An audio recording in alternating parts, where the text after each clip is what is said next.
Okay, so we're going to take a look now at the reverse puck out. Now this is a movement which can be left out in a lot of Wing Chun systems because it's like, oh, it's just me returning my arm back to this position. But it actually is quite a useful movement. Now the reverse puck out is exactly what it sounds like. It's the reverse movement from the puck out position. So it's coming back from after you use the puck out in the form. Now there are defensive and offensive applications to this, which you wouldn't think there would be. Now what that looks like is, so for example, Castle might be throwing a punch towards me, is that it looks like this, yeah? So it's this movement, yeah? It's essentially you're parrying in the opposite direction. And it's really kind of cool because as he does come through, you can reverse puck out and then coming forward quite easily, just like in the form. So the reverse puck out can be defensive. Now as you use it, I usually suggest that you catch it with try your best to catch with the wrist and the base of the actual hand, because you've got a nice little hooking mechanism there because of that rounded shape there. You can kind of hook them across and control their hand, yeah?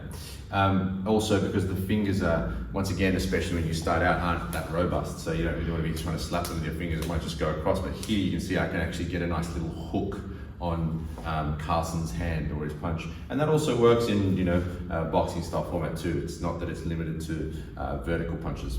So coming across. Now once again the same principle applies as when you use the pucks out. You want to use just enough. So once I've gotten it far enough away to stop it from hitting me, then I'll either stay on guard depending what I want to do, or start to come through for attacks from there. Now, so that's the defensive side. Things to think about, make sure you keep your guard up, so your other hand should still be up for guard. Don't go too far across. If you think about the actual rotations of the joints, this is turning to bring the elbow joint back towards the side of my body, and the elbow joint is decreasing now in size as opposed to increasing the spacing here. Now in regards to the offensive component for it, it's similar to the reverse puck out, except you've got this sideways motion. Because when you, the drawback, similar to the drawback is what I meant to say. So when you do the drawback, like from here, your elbow is taking this trajectory right backwards, as though someone would be behind you, right? Yeah, or running away. The reverse puck out would be more if they were to the side of you. Yeah. Now, it's not the most common type of striking technique that you use, but it is possible. So perhaps you are in a scuffle and someone's hit, you could use this type of movement to drive into the solar plexus, yeah? Like this, yeah. So there is that offensive side to it. Remembering that the Wing Chun system, at least in the way my master taught it to me, which is how Ip Man taught it to him and then he taught to me, is that it's about becoming as powerful as humanly possible within every type of movement. So the Siu Nim Tao teaches you to gain that power right here where you are. So if anyone actually enters your space, you're going to be able to give off maximum power, both offensively and defensively. And then of course you translate that further into the movement forms, Chun Q, Bill G, Mung Chong, but that's for another discussion.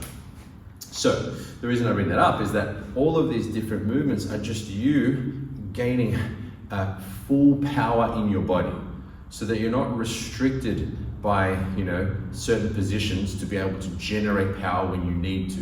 Whether that's when you're really in close, when someone's on top of you, are you able to punch with full power at that closeness? Because we practice our punch from here. Maybe someone does have you in a bind like this and I'm stuck in a position like this and he's putting pressure on me. Am I able to use the reverse puck out movement to actually clear some space and gain a better position in this combat situation?